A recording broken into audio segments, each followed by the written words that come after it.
Have you ever stopped to think about the exact moment artificial intelligence went from this, theoretical toy to the absolute world-changing force it is today? It wasn't about faster chips or bigger datasets, not at first anyway. Nope. It was about one single, crucial ingredient that was missing for decades. So let's dig into the story of how AI found its power by discovering knowledge. All right, to really get this, we have to start by winding the clock way back to the early days of AI. This was a time filled with brilliant minds, for sure, but also a very surprising and very fundamental problem. Now, impotent. That might sound like a pretty harsh word, right? But hey, don't blame me. That is the exact term that early AI researchers used to describe their own creations. I mean, think about it. They had built these machines that could process logic, but when they were faced with any real-world problems, they were just surprisingly powerless. So why was that? Well, the big dream back then was to build a universal thinking machine, a system that with pure, raw logic could solve anything you threw at it. I mean, anything from a geometry theorem to a complex robotics task. But here's the thing. This grand ambition totally backfired.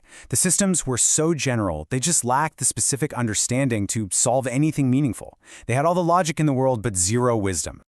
Okay, so if that whole general problem solver approach was a dead end, what was the breakthrough? What was that missing piece of the puzzle that finally unlocked AI's potential and really set it on the path we're on today? Well, the answer, in a single word, was knowledge. So researchers had this huge aha moment. They realized that human intelligence isn't just about raw processing power. It's about this vast web of information that we all carry around with us. Facts, experiences, rules of thumb, context.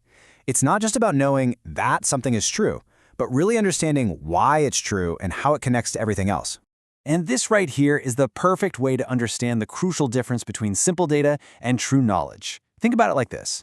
Data, that's just the raw information on a patient's chart. Numbers, symptoms, raw facts.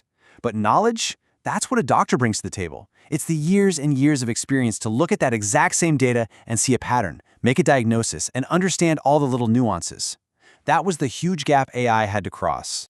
And this knowledge stuff isn't just one big blob. It actually comes in a few different flavors. You've got your declarative knowledge, which is just straight up facts, right? Like the sky is blue.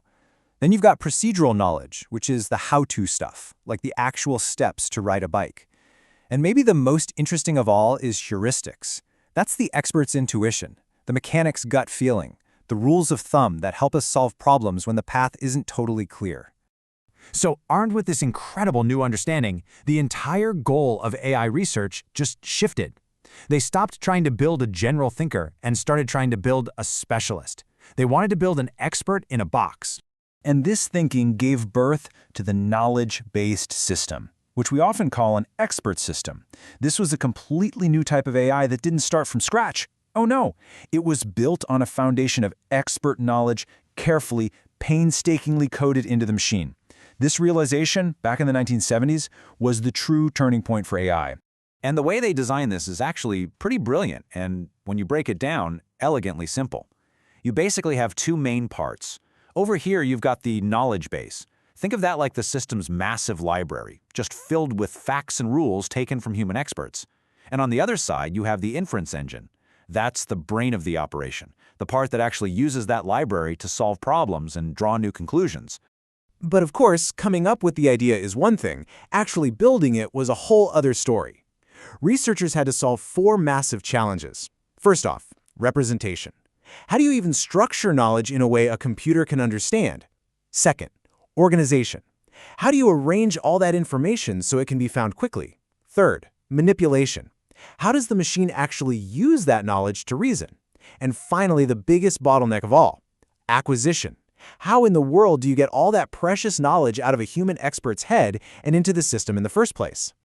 Okay, so they figured out the blueprint. How did solving all these problems lead to the AI we see everywhere today? Let's take a look at how these systems actually performed in the real world. So you can see the whole journey right here. It all kicks off in 1956 with the birth of AI as a concept. But look at the jump. It's not until the 1970s, with the first real expert systems, that things start to get practical. And by the 80s, it's a booming industry, which then laid the groundwork for, well, the entire AI-powered world we live in now. And man, these systems were put to work in some seriously high-stakes fields. I'm talking about things like medical diagnoses, analyzing complex images like MRIs, assisting in geological exploration to find valuable minerals. They were even used to control satellites. These were not toys. They were incredibly powerful tools. And from there, that same power quickly moved from the lab right into the world of business.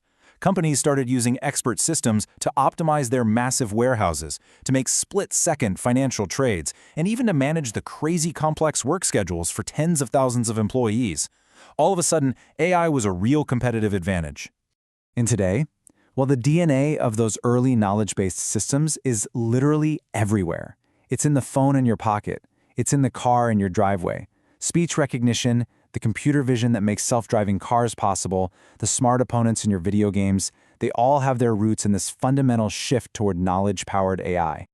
So, after this full journey, when you pull it all together, what's the big lesson here? And maybe more importantly, where does this leave us now? It really all boils down to this one simple but powerful idea. A motto that those far-sighted researchers figured out way back in the 60s and 70s. It was true then, and believe me, it is even more true today. The power of any AI system is directly tied to the quality and the depth of its knowledge. Okay, so here's the crucial point. For decades, the entire game was about painstakingly programming human knowledge into machines. But the frontier has completely shifted.